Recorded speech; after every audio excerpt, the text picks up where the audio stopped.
Versa Podcast.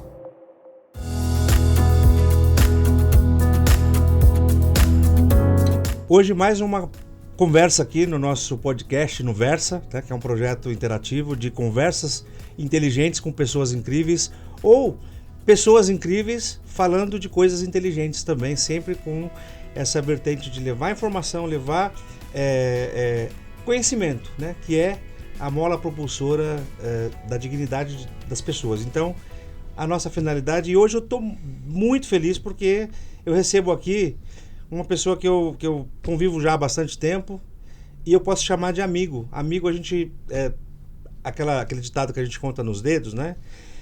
Mas eu tenho o privilégio de ter aqui, antes de falar, ou de falar do currículo, ou de qualquer outra coisa, que eu nem precisa, porque nós estamos aqui com um dos maiores advogados posso dizer, do mundo até, né? Porque acho que essa área que o Renato atua é uma área que vai além muros e é isso que ele vem falar um pouco, né?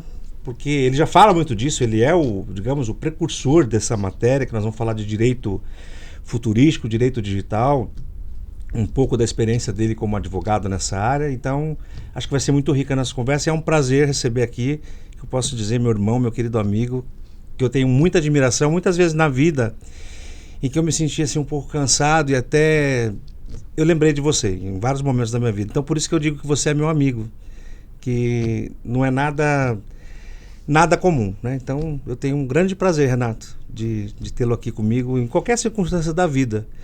Para além disso, eu acho que eu já disse isso em outras ocasiões, mas o Renato é meu sócio também num projeto que a gente pensou juntos, desenvolveu juntos. Eu tenho caminhado de um lado e ele sempre como uma fonte de inspiração, um projeto de educação, que é uma das coisas mais nobres que a gente pode pensar na vida, né? E o Renato antes de qualquer coisa, um grande educador também. Então ele tem essa parceria comigo num projeto que é a LCA, que está chegando aí, um pouco devagar, porque depende muitas vezes da regulação, mas está aí em um projeto, digamos assim, corajoso, audacioso, que vem para fazer diferença também. Renato, então desculpe tanto falar mais do que o convidado, né? É que você, de novo, assim, é inspirador. Então, muito obrigado, viu? Muito obrigado por estar aqui. E já começando, né? Não é nem uma pergunta, que é um bate-papo mesmo, porque eu quero que você fale. Acho que muita gente que vai nos ouvir aqui tem curiosidade, né? De saber um pouco das questões. Você teve sucesso, tem sucesso desde sempre, né? Desde que eu te conheço, pelo menos você é um cara que brilha. Mas acho que trazer para as pessoas aqui essencialmente o que é o direito digital. Eu lembro que quando nós lançamos um curso, o primeiro curso, não tinha procura, ninguém sabia o que era aquilo, né? A coisa tomou uma proporção que hoje o mundo é digital, né? Nós não sabíamos. Bom, bem-vindo, Renato. Meu amigo Castilho, muito obrigado pelo convite. É uma alegria estar aqui contigo e poder chamá-lo de amigo, meu irmão. Que Deus abençoe muito, não só nesse projeto, mas na tua vida também. Tudo que você faz dá certo. Você é um mestre na educação e tenho certeza que você ajuda muita gente, inclusive nesse bate-papo que nós vamos fazer aqui, que você tem feito, e nesses podcasts aqui que muita gente vai se inspirar. Então, não só o meu agradecimento, mas a minha satisfação de estar aqui contigo, com uma pessoa tão boa, de um coração tão grande como o teu. Que Deus continue abençoando muito você. Amém, obrigado, meu amigo. E nesse ponto eu devo muito a você que me convidou. Foi um dos primeiros convites para fazer um curso de Direito Eletrônico. O nome era Direito Eletrônico ainda, antigo. Que é o nome correto, né? Direito Eletrônico. O digital que a gente fala hoje, ele na verdade é espécie do eletrônico, que é gênero. Então, o direito eletrônico engloba quase todas as áreas do direito focadas na parte eletrônica. A eletrônica se desdobra na parte digital, que são os bits e bytes, que antigamente a gente falava de informática. E foi um dos primeiros cursos. Hoje nós estamos perto da 40ª turma. Isso. O que é algo assim, de muita satisfação também. Talvez algo único no mundo. Eu não lembro de ter visto um curso de pós-graduação com mais de 360 horas na 40ª turma. Isso é uma coisa muito rara. De modo que eu agradeço muito a confiança e que possamos seguir além. Olha, já está na 40ª, mas é só o começo, né? Eu acho que a evolução não só... E essa... Eu acho que nós fomos precursores. Eu me lembro que na época, Claro, né? Tinham instituições de ponta que tinham cursos também, que aliás você mesmo sempre era você nesses cursos, né? Então você concorria sempre com você mesmo, né? Porque tinha lá na GV, em outras escolas, mas nós fomos um dos primeiros sim a lançar. Chamava Direito Eletrônico, depois mudou a nomenclatura, mas agora ficou mais claro, porque eu não sabia também que eu achei que estava antigo essa nomenclatura. Mas agora sim, eu acho que aquela época quando nós lançamos, ficou acho que uns 2 ou 3 semestres sem formar a turma, não tinha. Todo mundo ia para o direito civil, processo penal e tal. Ninguém queria fazer direito eletrônico, né? E você falava, poxa, não é possível. Que a gente falava, vamos tentar, vamos ser persistente. E a gente chegou, nas últimas edições, a ter fila de espera nesse curso. Mas é uma questão de time, né? De ajuste, do momento. Do momento. Então, por exemplo, o iPhone. O iPhone veio no momento certo, lá em 2007. O iPad, que foi lançado de 2001 para 2002 pela Microsoft, um iPad parecido, que era o Newton, estava fora do time. Nós não tínhamos tanta conectividade. Então, a tecnologia tem muito disso. Aliás, muito se discute na tecnologia e na inovação. Inclusive, alguns autores dizem que a inovação é a repetição de algo que já foi inventado no momento certo, no time adequado. E a tecnologia hoje avança tão rápido, né, Castilho, que às vezes é difícil de você acertar o momento, o time.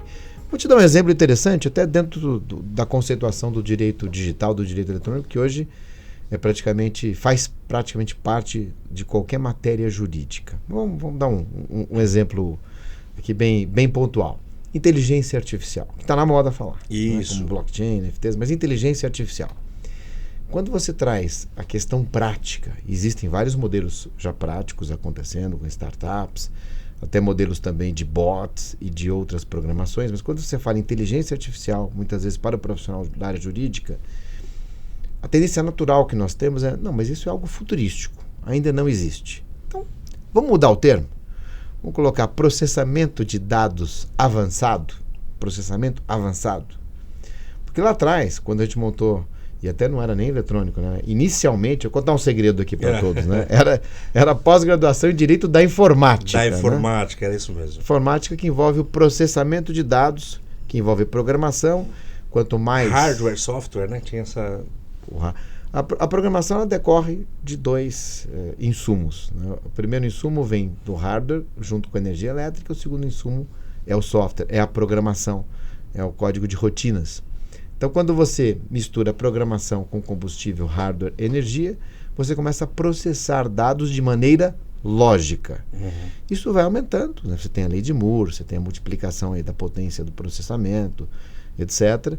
E cada vez a gente tem mais rapidez e um processamento maior.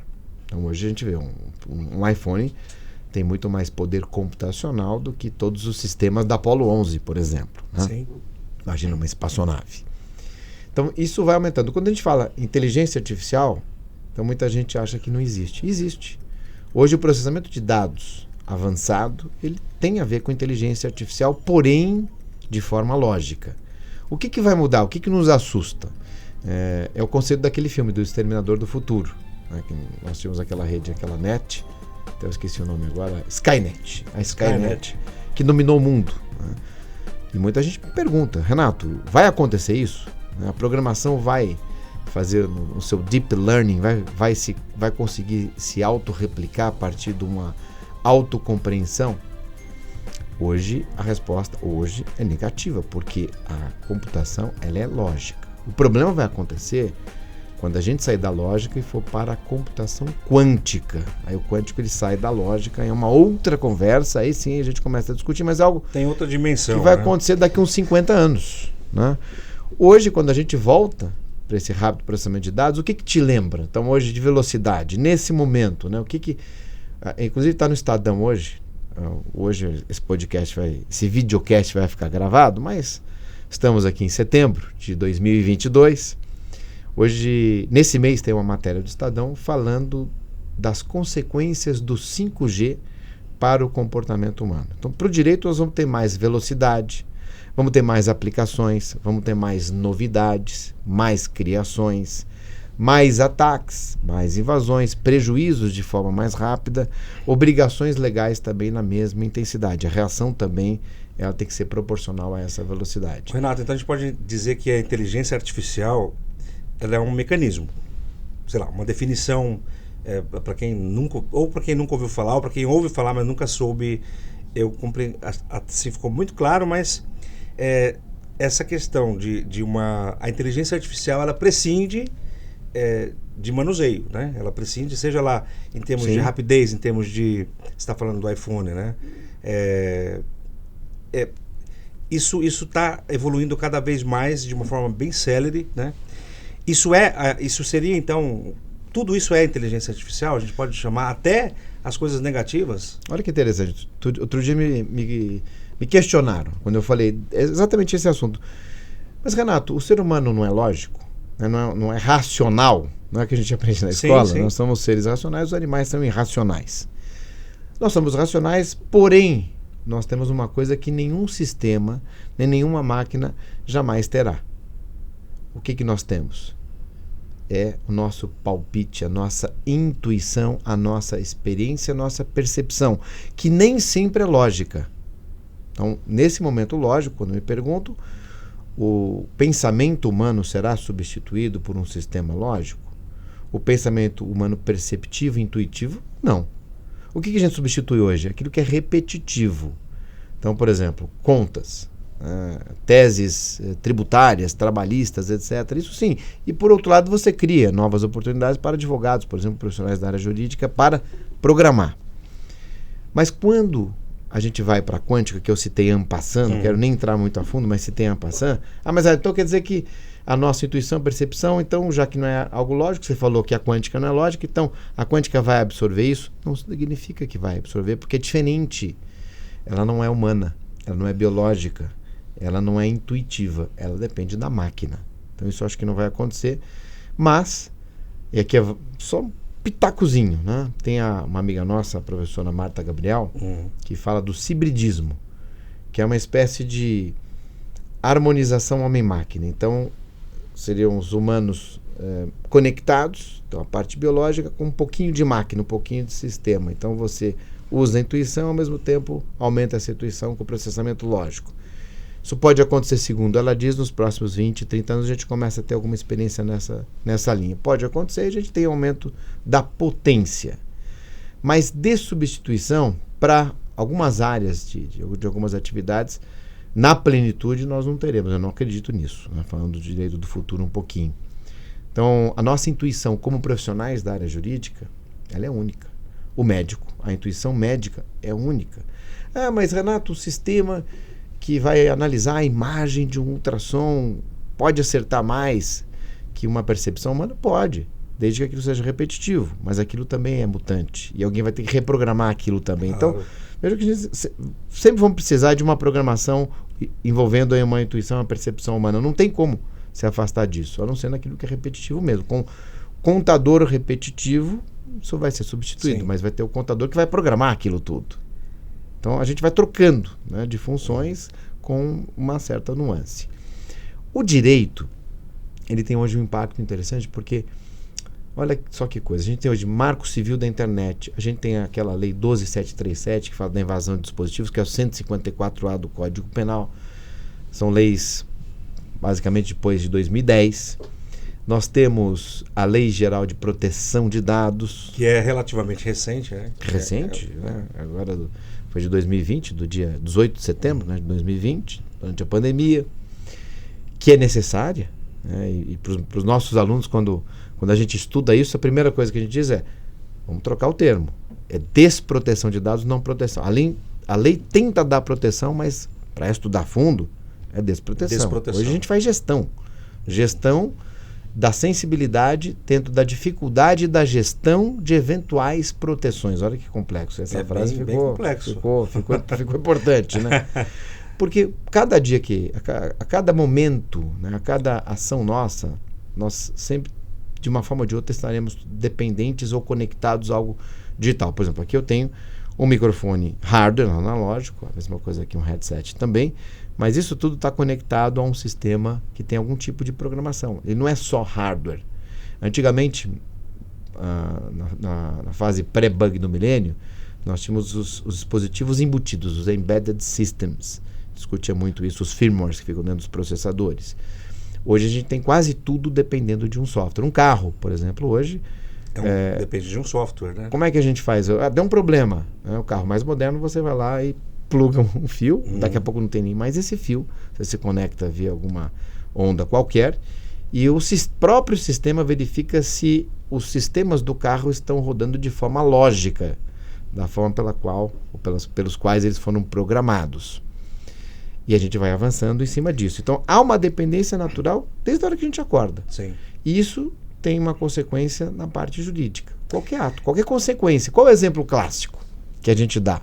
Ainda dentro, eu sei que eu falo demais, você vai me interrompendo. Não, que é bate-papo. Imagina. Mas o exemplo clássico, né, o carro autônomo.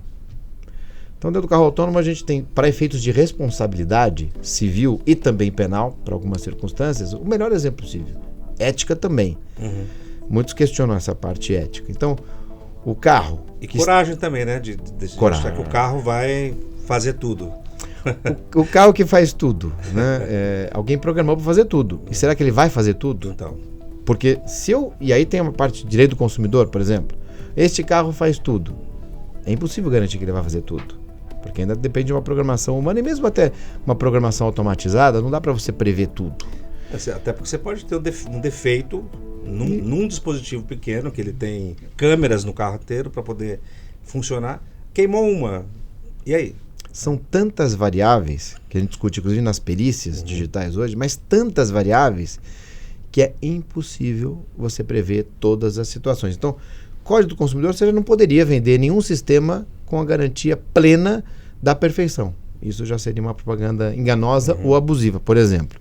Mas no caso do carro, o exemplo clássico, o carro vai bater. Né?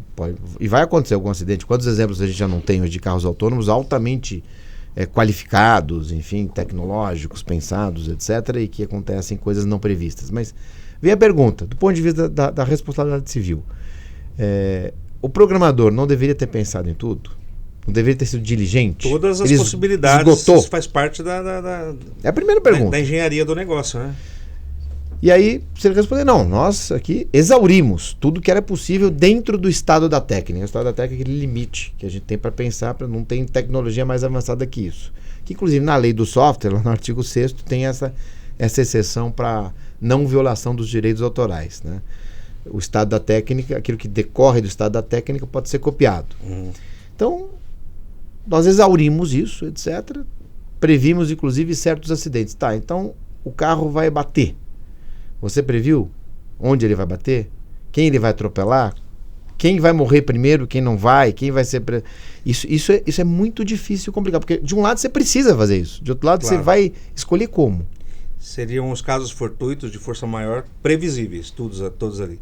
Sei lá, um Boa pássaro. definição, Um boa pássaro definição. que vem... a engenharia previu tudo, mas não previu que vem um pássaro e vai chocar. E vai disparar um airbag ou vai sei lá o quê. Mas, Renato, você tá falando e brilhantemente, assim, de uma aula, né? A gente tem o privilégio de ter uma aula aqui. Você falou da evolução legislativa, né? Do Marco Civil, agora da Lei de Proteção de Dados. O direito evoluiu junto com no mesmo tempo? A tecnologia veio junto com essas alterações legislativas, sobretudo aqui no nosso país?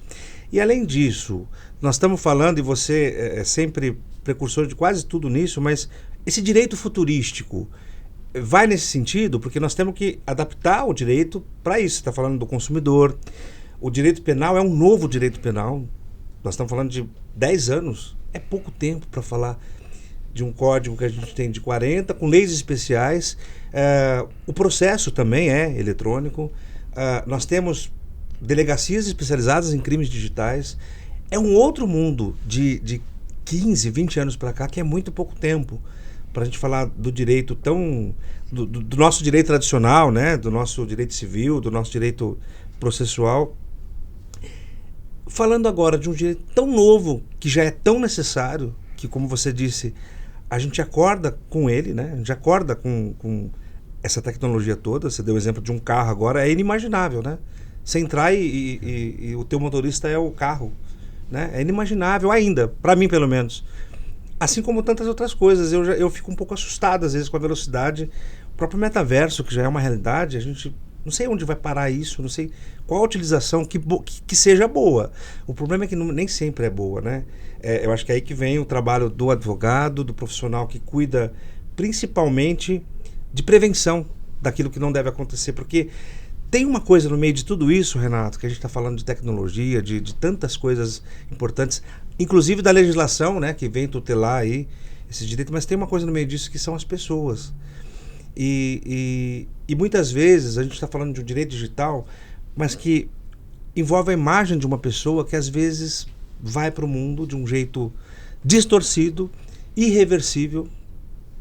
Já temos inúmeros casos, né, de pessoas que até se suicidaram. A gente vem com um histórico aí de tantas situações que o custo disso é muito alto, que não raramente pode ser a vida das pessoas. Então, o direito futurístico diz respeito a isso. A gente prevê tantas evoluções, a gente prevê também mecanismos de tutela, principalmente da dignidade das pessoas, da segurança das pessoas, de que a nossa vida não vai ser mais robotizada, como já temos, né? Quantas vezes as famílias, está todo mundo no celular, está todo mundo... desumanizou muito também, né? Acho que tem, inegavelmente, vantagens, mas tem tantas coisas que se perderam. O direito futurístico é disso que a gente está falando? Ou o direito do futuro, ou o futuro do direito?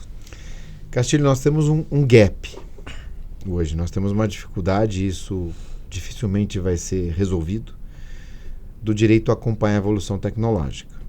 Esse é um problema que a gente tem que deixar aqui na caixinha para continuar o nosso debate. Por outro lado, o direito vai ter um papel importantíssimo, essencial, fundamental. Sem o direito a coisa vai desandar, quando a gente fala em programação automatizada. Então, eu gosto muito de citar as 3 leis da robótica lá de 1950, do Isaac Asimov. Do ponto de vista jurídico, isso tem que acontecer, o difícil vai ser aplicar isso. Quais são as 3 leis da robótica? Então, quando a coisa estiver, né, no deep learning, na sua essência. Primeiro, um sistema, ele falava de robô, né? Um sistema tem que obedecer ao ser humano. Segundo, o sistema não pode fazer mal ao ser humano. Terceiro, um sistema tem que se autopreservar, desde que não se desrespeite as 2 primeiras leis. Ou seja, não existe sistema autônomo. Não, isso tem que acontecer. E essas 3 leis, a gente tem que dar um jeito de que elas funcionem... De que isso seja premissa, sempre. Premissa e que funcionem na plenitude. Por que as leis existem? Né? Para que você diminua ou tenha a possibilidade de fazer uma gestão, de viver minimamente bem, com descumprimento. Nenhuma lei vai ser feita e você vai conseguir fazer com que ela não seja descumprida. O ideal seria isso, seria um mundo ideal robótico. Mas, infelizmente, as pessoas descumprem as leis e por isso que existem as sanções. Sim. O problema é se a gente chegar naquela discussão avançada que a gente estava tendo anteriormente, e se alguém descumprir na programação aquilo, ou seja, um sistema vai prejudicar, fazer mal a um ser humano, talvez seja muito tarde de se reverter isso. Então, essas 3 leis, como você disse, são as premissas. Mas nós vamos ter que ter controles adicionais. Pessoas controlando aqueles que controlam daqueles que também controlam, para poder ter uma proteção mínima lá naquele estado mais avançado. Mas eu disse que hoje a gente tem um gap. Hoje aqui no Brasil, que nós temos o melhor processo eletrônico do mundo, hoje que tudo é digital, isso é fantástico, e muitos países do mundo, do primeiro mundo, quando a gente fala disso, faço as minhas palestras e mostro, ficam muita gente, muitos profissionais da área jurídica ficam surpresos, e aqui realmente é muito efetivo. E sem te cortar, aproveitando esse gancho, que muita gente às vezes fala assim, será que essa tecnologia, esse avanço todo vai tirar o trabalho de muita gente, vai substituir, vai acabar a profissão do advogado, me parece que não, né? Não vai, pelo contrário, existem estudos dizendo que nós teremos mais oportunidades. É que a gente tem que mudar o pensamento. Aquele advogado clássico, realmente, por exemplo, o trabalhista vai diminuir, Sim. O tributário vai diminuir porque você vai automatizar, mas você vai criar mais oportunidades na gestão de dados, na análise de dados, complexos envolvendo tendências jurisprudenciais, programações, e daí por hoje nós temos as Lawtechs, Legaltechs, várias startups em volta da estrutura jurídica, e dentro daquele gap que eu citei, um problema, que é do direito a acompanhar minimamente a evolução tecnológica, que é a tua pergunta. O direito do futuro. Os tribunais brasileiros, eles têm uma facilidade maior do que outros tribunais de outros países em se adaptar. Talvez pelas nossas dificuldades e até pela característica dos nossos tribunais. Então, o direito dos costumes, né, consuetudinário, como a gente chama. Como law. A gente usa no direito digital praticamente como law. Na área civil, penal não dá. Penal a gente tem que ter a lei. A não ser que a gente interprete a questão do que é invasão, do que é dispositivo informático, etc. Mas aqui a gente tem mais facilidade. Claro que temos decisões que eu discordo, que a maior parte dos profissionais também discordam. Isso a gente vai ter que ir ajustando. Então, por exemplo, para demonstrar aqui um caso bem prático, objetivo, que afeta a todos, envolvendo a dificuldade de percepção que a gente tem do judiciário compreender essas circunstâncias. Isso, eu tô sentindo um cheiro de que isso está começando a mudar. Mas tem que mudar um pouco mais rápido. Nós tivemos nessa história 2 diplomas que inspiraram esse pensamento. Um é o CDA norte-americano, Communications Decency Act, e o CDA, e o DMCA, no artigo seção 230, Digital Millennium Copyright Act, que dão isenção de responsabilidade para as plataformas que transmitem ou que simplesmente hospedem ou deem algum tipo de tecnologia para que os dados trafeguem. Então, vale dizer, hoje, plataformas de hospedagem, ou como o Marco Civil diz, aplicações. Tá, e conexões também, claro.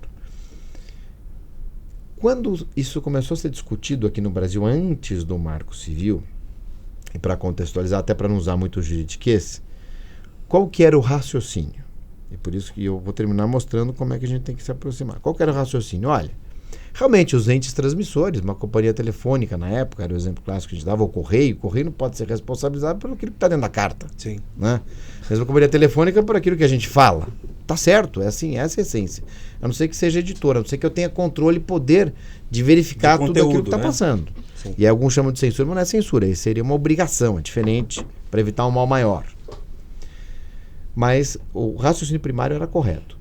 O que aconteceu no começo? O Superior Tribunal de Justiça julgava desta forma, que era o princípio lá do DMCA também, do notice and take down. Então é um aviso e você toma atitude, que está certo. O problema é que aí a gente já tem uma questão importante. Quando eu aviso, eu já sofri o dano. Mas ótimo, eu aviso, você tome alguma atitude para que o dano não persista, não se perpetue. E assim era feito, a jurisprudência era nesse sentido, tinha 24 horas para resolver aquilo. Notadamente o STJ, relatoria da ministra Fátima, Nancy Andrighi. Era mais ou menos isso. Veio o Marco Civil e tirou isso.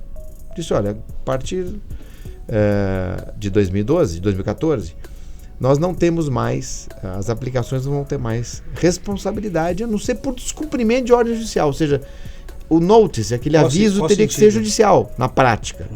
Claro que eles podem adotar, por ponte própria, as suas ações, mas isso gera uma insegurança jurídica, você não sabe quando ele vai tirar, quando não vai, etc. E o argumento era esse, olha, nós não temos como verificar. Hoje parece que existem verificações, até porque você consegue combater fake news, você consegue tirar do ar em tempo real certos discursos e daí por diante. Então, se isso for real, vai haver um outro tipo de obrigação, mas isso depende de perícia, a gente tem todas aquelas variáveis, etc., mas o direito tem que se aproximar disso. Claro. E aí veio o Marco Civil e nesse ponto houve um retrocesso. E por que eu estou dizendo isso? Porque você tem um componente de tempo que pode condenar uma pessoa e você tem também a questão, e aí eu uso os 3 elementos que Sócrates sempre traz com relação a um conteúdo e muitas vezes questiona, vamos usar um exemplo prático, olha, eu sofri uma investigação, uma pessoa sofreu uma investigação, não é? E a investigação não foi para frente, mas a investigação deu mídia. E se eu coloco o nome da pessoa lá, aparece no buscador. Fica ali, se perpetua ali, né? E eu pergunto a você, quando você vai procurar, vai pesquisar a reputação de um profissional, o que você vai? Você vai no buscador. Sim. E a gente, nessa correria toda, primeira coisa que aparece, forma a nossa convicção. Não deveria ser assim, mas é assim. Né? O uso e o costume, Sim. Direito consuetudinário, que é uma fonte do direito que tem que inspirar a jurisprudência, sem dúvida nenhuma. Então, se assim é, e se o juízo de valor das pessoas, esse juízo tem sido feito desta forma, nós temos que fazer algo equilibrado e justo. Então, se a pessoa sofreu uma investigação que não tem repercussão, 3 princípios de Sócrates, aquilo não tem relevância, mas aquilo está definindo e sentenciando aquela pessoa, condenando aquela pessoa perpetuamente. Já foi condenada. Aquilo aparece toda vez, ele não teve nada a ver com aquilo, mas as pessoas acham que teve. Ou seja, a pessoa não vai ter mais nenhuma chance, pode levar, como você citou, até o suicídio. Aquilo não pode aparecer daquele jeito. Ou tem que ser eliminado ou reindexado, que foi o que inspirou o direito ao esquecimento na Europa. Então, essa evolução é que está demorando um pouquinho, né? Nós precisamos ter um avanço. Não é todo o conteúdo que tem importância para a sociedade. Então, nessa análise de preponderância de valor, eu tenho um prejuízo para uma pessoa muito grande e uma desnecessidade de informação. Me parece que é uma matéria pura de direito ao esquecimento, né? Independente de... Porque o julgamento acontece instantaneamente, né, Renato? Você viu... E hoje, infelizmente, a gente tem uma geração que não pensa, né, muito, e que se vale realmente do que lê e tomar aquilo como verdade sempre, pronto, né? E não é assim. Então, esse julgamento, eu acho que está se potencializando cada vez mais com a falta ainda de percepção, de conhecimento das pessoas. E depois, esse direito ao esquecimento também não vai... Não é direito ao esquecimento, é um tema, né, o direito ao esquecimento, que está ligado à dignidade. A pessoa tem o direito, porque a vida continua. O que foi feito lá atrás, foi feito, né? Ou não foi feito e foi dito que foi feito. É como a gente fala de erro judiciário, né? Um cara que é condenado e depois descobre que foi um erro, é reversível. O tempo que ele passou ali fechado, não volta mais. E na internet é pior, porque isso vai ficar... E como resolver isso? Qual que é o papel do direito digital nessa... Seja na prevenção, seja... Porque nós estamos falando de questões legislativas, que talvez o costume possa funcionar melhor do que a lei. Mas até isso acontecer, né? O que se pode fazer? O que as pessoas... Então, o costume deveria. Deveria, porque se a gente sabe que aquilo vai prejudicar... Né? Mas o que acontece? Em função dessas variáveis, dessas mudanças acontecerem num tempo muito curto, e o tempo é um adversário, é um componente definidor, às vezes o ser humano não consegue entender na plenitude toda essa potência. Porque você falou do Marco Civil, que teve neste ponto aí, teve um retrocesso, né? Inclusive... Acho que avanços e retrocessos, mas esse retrocesso... Por que isso? O que faltou? Porque o costume leva, muitas vezes, à criação da lei. Aliás, é assim, né? Sempre um fato faz nascer aquela lei como fonte. Nós precisamos esperar acontecer tudo para poder fazer a lei, para poder ter uma lei preventiva. Será que a LGPD hoje é uma lei assim? Então esse é o ponto. Já avançando na ideia aqui da LGPD. Já que a gente tem dificuldade de acompanhar a evolução tecnológica e todas essas gigantescas variáveis, nós temos que ter alguma coisa para ajudar. Então, no Marco Civil, claro que você tem, na construção de uma legislação, vários interesses em jogo, tem lobby, etc. Claro. Isso faz parte do regime democrático. Até eu sou defensor do lobby claro e objetivo. Deveria ter uma lei regulamentando o lobby, né? Que fica muito mais claro. Claro. Esse setor quer aquilo, outro setor isso tal, etc. Até para que o legislador possa ter isso também claramente. Quando você mistura nisso questões técnicas novas e difíceis de serem compreendidas, aí vira uma salada e essa salada pode ser perigosa. Mas eu defendo a necessidade de uma legislação para que possa trazer uma informação clara, correta, objetiva, adequada, avançada, dada essa dificuldade nossa da sociedade de ter um pensamento evolutivo próximo da evolução tecnológica, desse gap, desse tempo.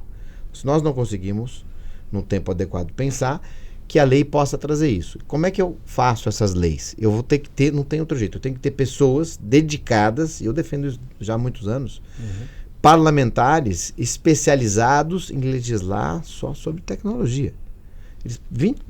O pensamento deles, o estudo todo vai ser centrado nisso. E a nossa Câmara tem um laboratório de estudos disso também, já há muitos anos, inclusive. Sim. O que falta é fazer isso virar realidade e servir de inspiração para o desenvolvimento de novas leis. Inclusive, na última reforma estatutária da Lei dos Advogados, está lá, uma das atividades jurídicas agora, por lei, é redigir projetos de lei. Então, eu acho que uma lei devidamente formulada, com as questões técnicas e com a realidade tecnológica adequada, no momento adequado, uma lei também não pode demorar muito, senão isso fica obsoleto, Isso ajuda a você ter um pensamento mais evolutivo, mais adequado, não vou dizer futurístico, mas mais adequado a essa evolução. Nós temos que ter isso. Nesse exemplo, claro, que nós demos aqui. Sim. Quer ver uma situação mais crítica? Isso que eu vou contar faz uns 6 ou 7 anos.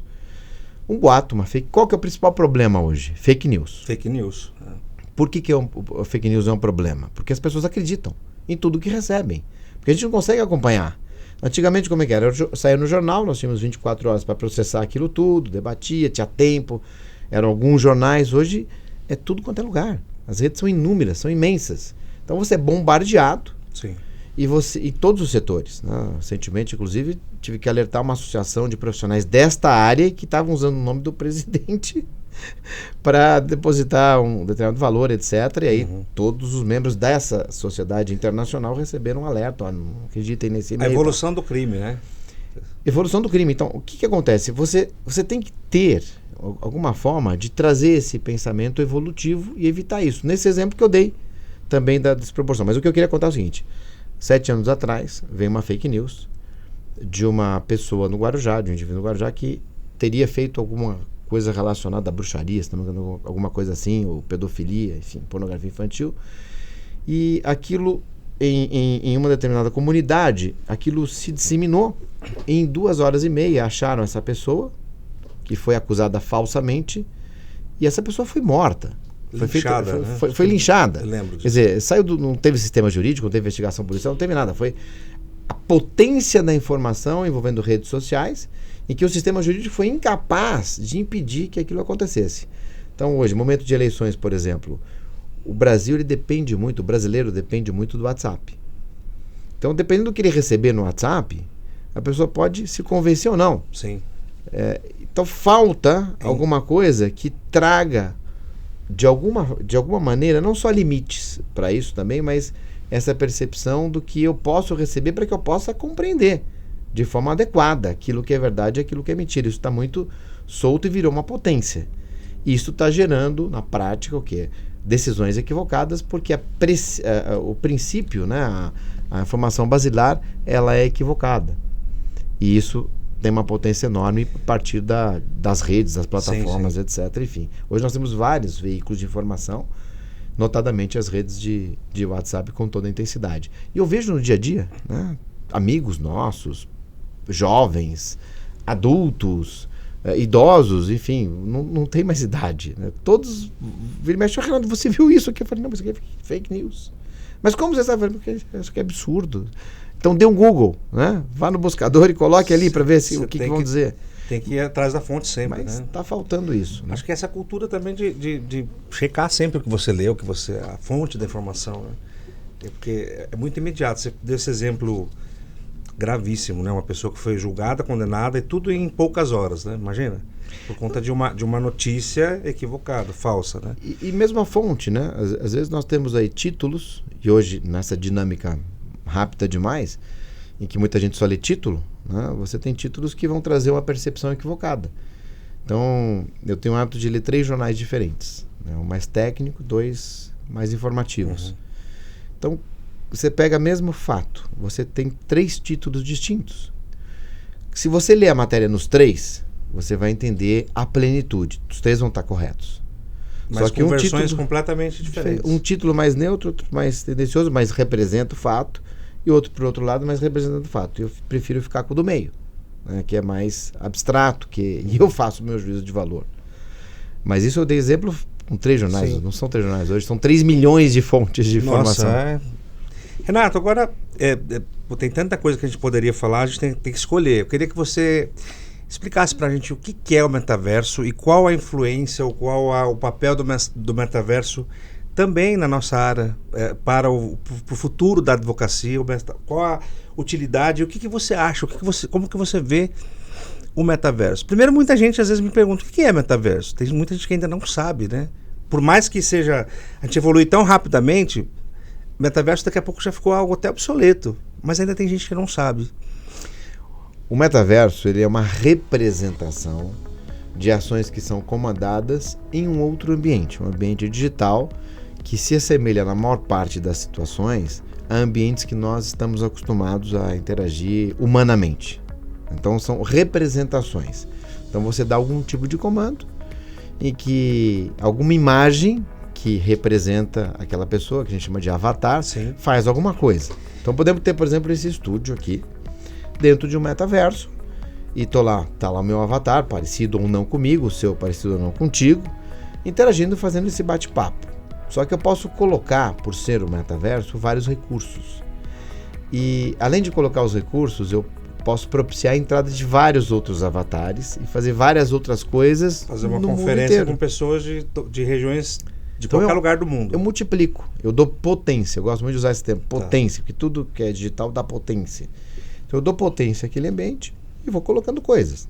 Além de eu ter possibilidades, por exemplo, de ter mais visibilidade. Eu posso usar dispositivos ópticos que dão uma sensação quadridimensional. Então é interessante, porque parece que você está flutuando, né? Você vê coisas, você mexe aqui, mexe ali, você pode tanto desenhar, quanto jogar, capturar, tirar, etc. E você tem sensações que você não tem no mundo físico. Isso começou, na verdade começou em 1992. Então é bem antigo já. Bem antigo, a Marta Gabriel que fala disso, citando ela de novo. Mas a prática começou em 2003, quando a Linden Labs inventou o Second Life, que no Brasil veio se concretizar em 2007 com a Kaizen Games. E foi uma febre na época, né? Inclusive, eu fiz também uma representação do escritório naquele metaverso, mas nós não tínhamos banda. O Brasil não tinha banda suficiente, né? As conexões eram lentas. A gente não tem como é hoje a banda larga.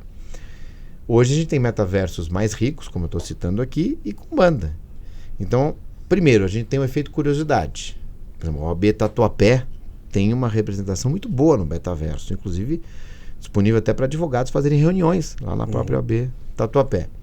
Inclusive, a gente tem uma regulamentação não própria, mas muito mais avançada do que tínhamos no provimento 94, lá de 95. Então, o metaverso ele dá possibilidades de interação que nós não temos no nosso dia a dia. Aumenta o escopo, gera, né, surpresa, a curiosidade e a gente vai. Muita gente pergunta, mas vai vingar isso? Eu falei, hoje a gente tem banda. Temos mais recursos. E aí a última dúvida que eu coloco é fácil. Porque quando a gente tem mais recursos, quando é interessante, são dois elementos para a tecnologia dar certo, a gente precisa do terceiro. É fácil. Porque tecnologia complicada não vinga. Sim. Não escala, você não escala. O Windows é o grande exemplo, lá na essência, né? Quando o Bill Gates criou as janelinhas e facilitou aquela programação que a gente fazia em Basic, etc. Aí sim aquilo escalou, evoluiu. Por isso que a Apple não evoluiu tanto, porque não tinha o Windows da Apple. A Apple era programação em linguagem de máquina. Não era tão didático, né? Não era tão didático. Então, se o metaverso for fácil, hoje ainda é um pouquinho chatinho, complicado, como é complicado NFT, blockchain é complicado, smart contract são super complicados, se isso não for facilitado, não vai vingar. Mas uma hora, isso vai ficar mais fácil. Eu só não sei se esse é o momento. Vou arriscar. Você deu alguns exemplos aqui do metaverso, uma ótica de uma forma positiva. Poderia ser utilizado também para o mal? Não sei, Sim. É uma curiosidade. Como seria? Um exemplo? Então nós temos, vou dar um exemplo prático, você vê como aqui no Brasil a gente tem muitas vezes a aplicação do direito de forma vanguardista. Sim.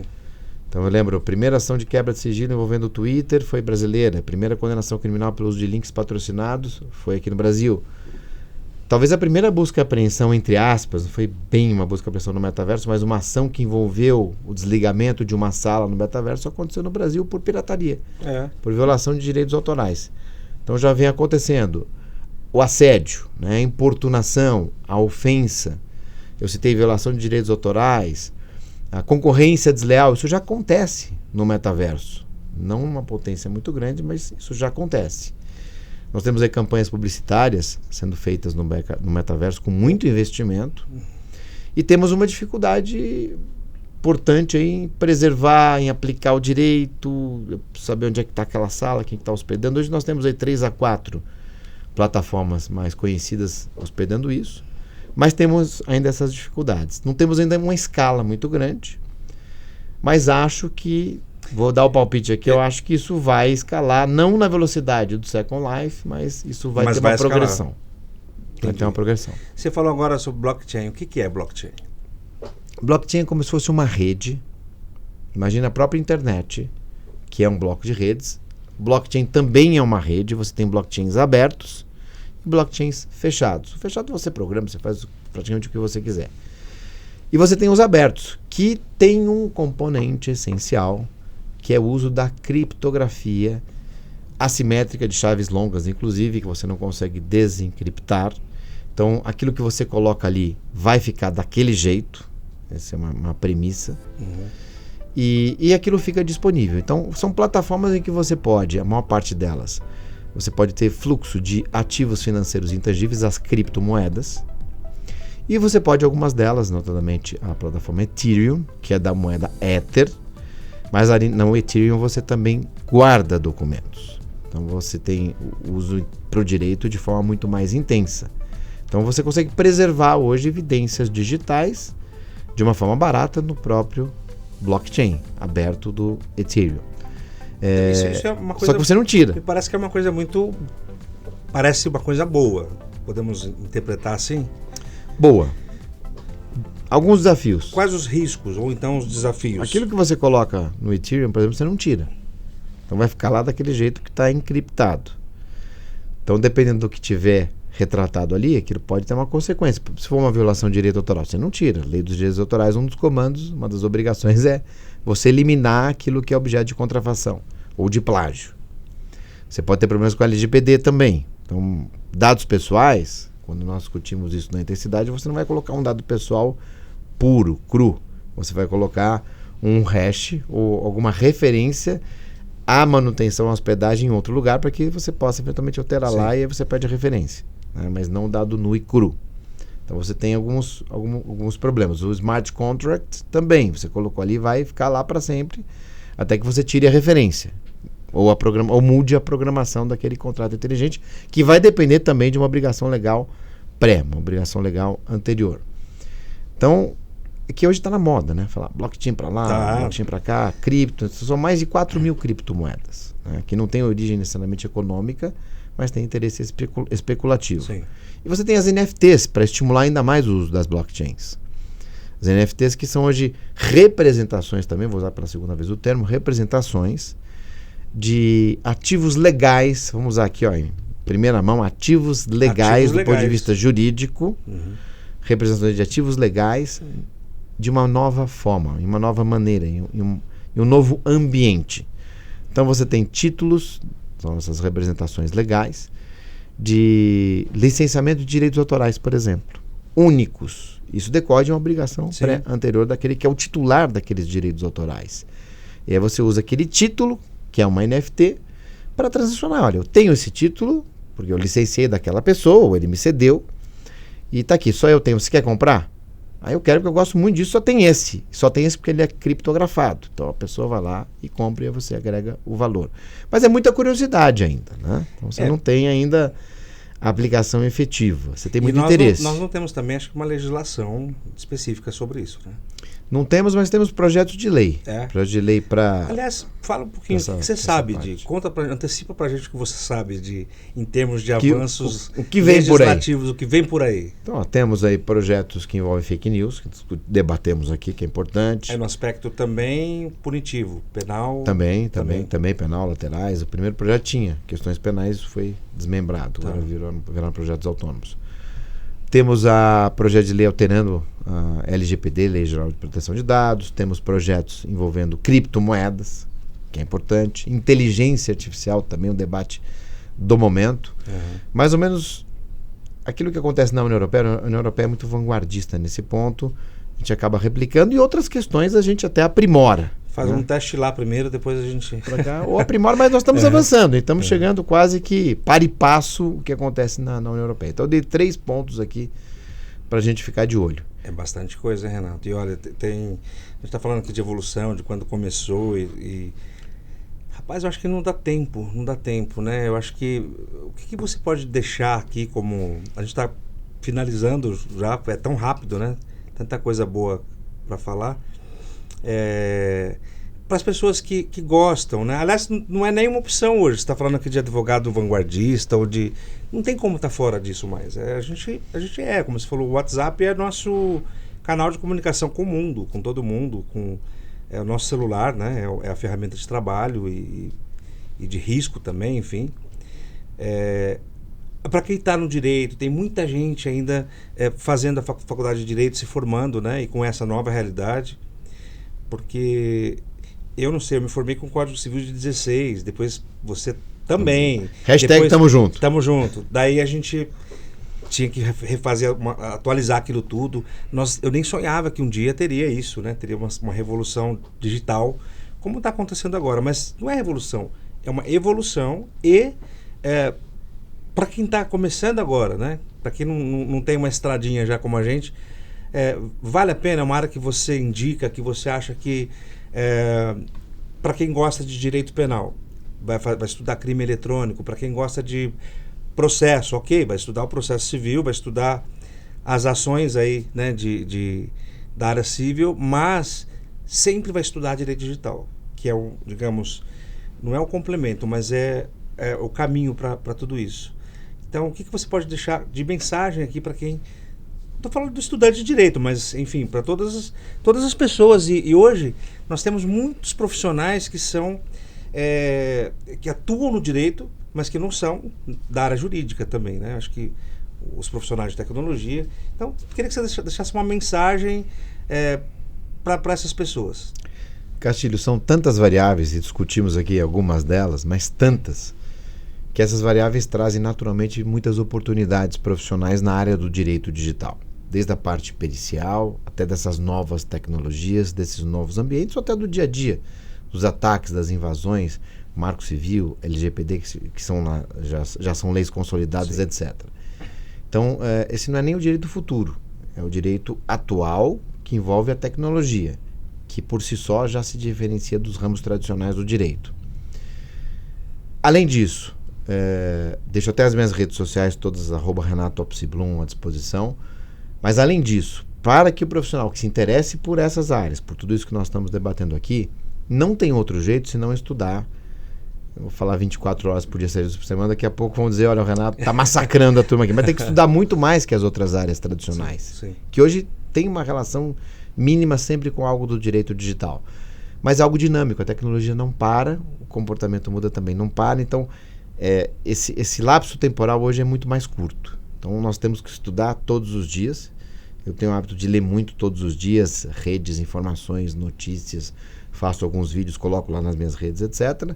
Mas tem um caminho mais objetivo, profundo, que são os nossos cursos, né? Nós temos os cursos aí na LCA, na Escola Paulista de Direito, enfim, pós-graduação, com vários formatos, inclusive, e são cursos dinâmicos, que são sempre atuais. Essa é uma das maneiras. Networking também, participação de eventos, seminários.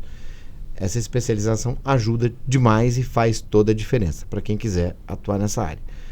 Mas tem esse desafio que é o estudo pleno. Não dá para atuar no direito digital se a pessoa não continuar se atualizando diariamente. Você vai perder o time.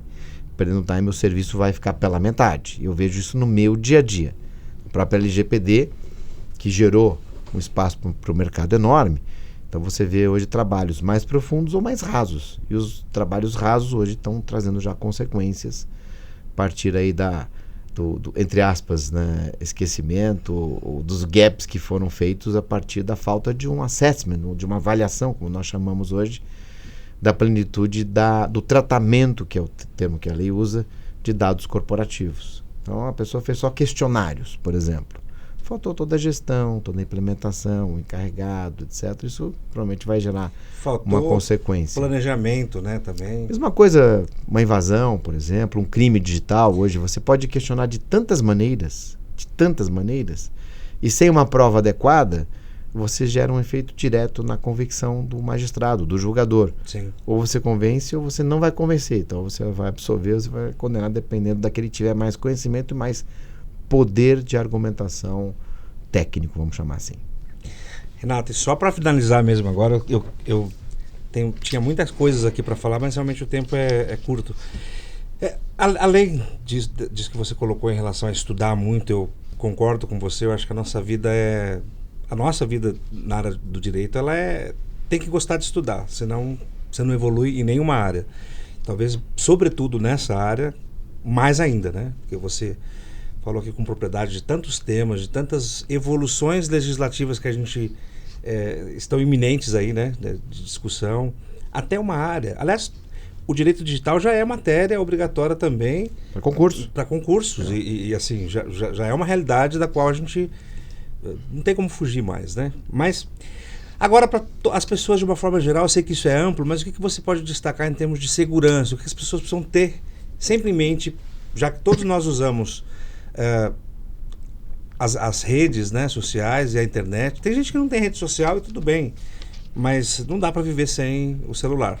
O que você pode falar rapidamente também? Eu sei que é muito amplo isso, mas destaca alguma coisa em relação à segurança que você pode deixar aqui para as pessoas terem consciência. Mas você falou bem. Tem gente que não tem rede, não tem nada e fala, eu estou offline, não tenho risco. Mas você tem um celular. Todo mundo uma bomba que está conectado vai ter um risco. Você só aumenta ou diminui o risco. Quando me perguntam, Renato, você tem alguma expectativa de privacidade? Pequena. Eu não poderia dizer eu tenho uma grande expectativa. Pelo que eu vejo, pelo que eu acompanho, Sim. pelo que o meu dia a dia, enfim. Mas algumas sugestões para minimizar isso. Então, deixar sempre os seus aplicativos, sistemas, softwares atualizados. Colocar todo tipo de proteção que tiver, notadamente a dupla autenticação. Sempre desconfiar. E uma sugestão talvez bem comum que ninguém faz, ou pouca gente faz. Eu estou na dúvida? Pesquise na própria internet. Coloque o termo, o nome, o que está acontecendo, etc. A própria internet já vai trazer. Tem tanto Big Data que vai trazer referência. Você vai poder tomar decisão se aquilo é verdade ou não, se aquilo representa um risco ou não, etc. E daí por diante. Então são essas as dicas básicas, genéricas que a gente dá aqui. Antena ligada sempre em tudo, né? É isso aí. Renato, muito obrigado. Muito bom estar com você sempre, em qualquer circunstância. Eu acho que os nossos projetos, eles sempre prosperam porque a gente tem essa visão sobre a educação e sobre as coisas serem positivas. Então, muito obrigado. Foi um prazer falar com você. Você trouxe para nós aqui uma aula brilhante sobre algumas coisas que são recorrentes até, mas que as pessoas têm dúvida. A gente, às vezes, como a gente sabe muito, às vezes a gente... isso é coisa do professor, né? A gente tem que falar, às vezes, o óbvio até, para poder dividir com as pessoas esse conhecimento. Muito obrigado. Viu? Uma grande honra e eu tenho grande admiração por você, um carinho imenso e certamente esse podcast hoje para mim marca porque a admiração, já disse repetidamente, né? Mas o seu jeito de atuar, o seu como profissional, como amigo, como pessoa, é realmente inspirador para todo mundo. Então, obrigado e até a próxima. Meu Castilho, eu que agradeço. Deus abençoe você, a todos que estão aqui conosco. E até as próximas, se Deus quiser. Se Deus quiser. Avante, avante. Avante.